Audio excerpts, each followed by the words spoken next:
नमस्कार, मैं हूं राजकुमार विश्वकर्मा। आप देख रहे हैं टुडे फ्लैश न्यूज।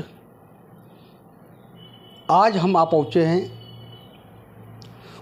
कुशल वीर चिराग गुप्ता जी के कार्यालय में।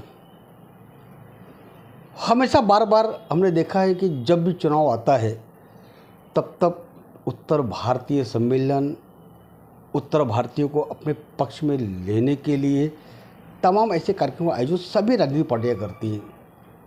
इसके पहले आपने देखा होगा कांग्रेस के महाराष्ट्र के कार्याध्यक्ष पूर्व मंत्री रहीम खान जी ने सिर्फ इस बात को लेकर उन्होंने इस्तीफा दिया कि एक भी कांग्रेस पार्टी ने न उत्तर भारतीय को न मानेडी को लोकसभा का उम्मीदवार बनाया।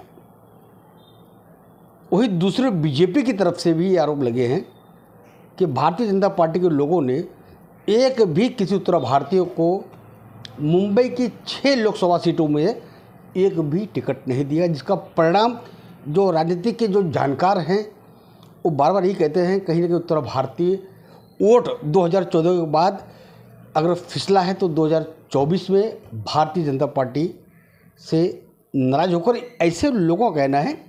और खासकर सबसे बड़ा नुकसान उत्तर प्रदेश में हुआ है।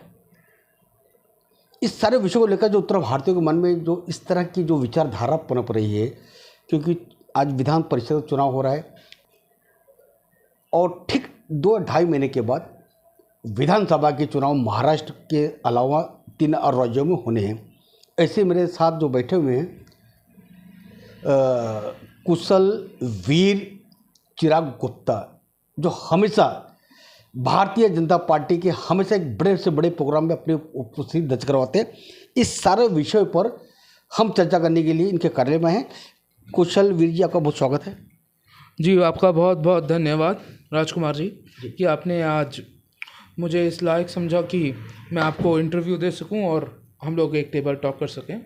तो जी, हम विषय पे आते हैं। विषय मेरा ये है, कुशल जी आप भी भारतीय जनता पार्टी के एक सक्रिय एक कर्मठ कार्यकर्ता तौर पर देखे जाते हैं और कट्टर हिंदूवादी चेहरा देख सकते हैं। शायद इनके इस वेशभूषा को देखकर शायद अनंत अंबानी की आपको याद आवे, क्योंकि आज अनंत अंबानी की शादी विवाह समारोह के ठीक 2 किलोमीटर के बाजू में चालू है।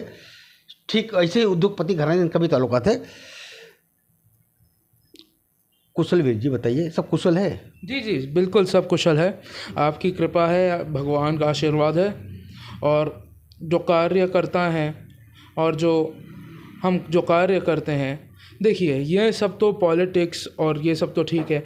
और साइड बाय साइड जो रोज़ी रोटी के लिए हम बिज़नेस करते हैं, दीपक फरसान हमारी शॉप का नाम है, फ्रेंचाइजीज़ हैं, ब्रांचेज़ हैं, तो ऐसे हम कार्य करते हैं। लेकिन हमारा जो मेन मोटिव है वो सनातन की वृत्ति करना और भाजपा को वृत्ति करना। जी, कुशल वीर जी बताइए। जी ठीक है, क्योंकि आपके जो दादाजी थे उन्होंने भी एक समाज सेवा की बड़ी भूमिका निभाई है।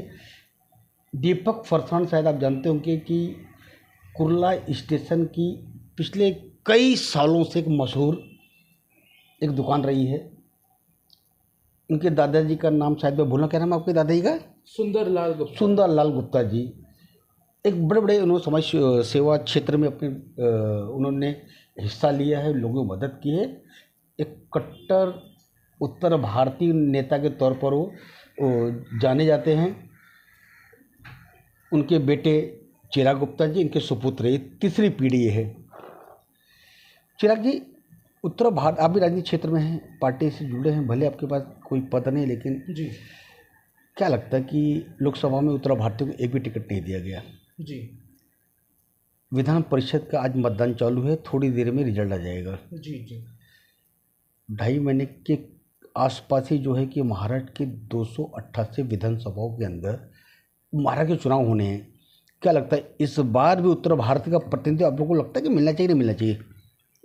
जी, बिल्कुल मिलना चाहिए, क्योंकि जब भी चुनाव का समय आता है तब जितने भी नेता हैं, राजनेता हैं, सब उत्तर भारतीय मोर्चे की तरफ आते हैं ताकि उत्तर भारतीय मोर्चा वोट गैदर करने में और जीत हासिल करने में एक मुख्य अपनी अभिनय निभाता है। तो देखिए, अगर सीट्स मिलती हैं तो बहुत बढ़िया, और बाकी तो हमारी ये गुजारिश है इस प्रदेश के सीएम से और इस प्रदेश के डिप्टी सीएम से कि यदि महाराष्ट्र से 36 लोकसभा सीट्स हुए तो उसमें से कम से 228 में कितनी सीटें चाहते हैं आपको उत्तर भारत को मिल जावे मुंबई और थाने से? कम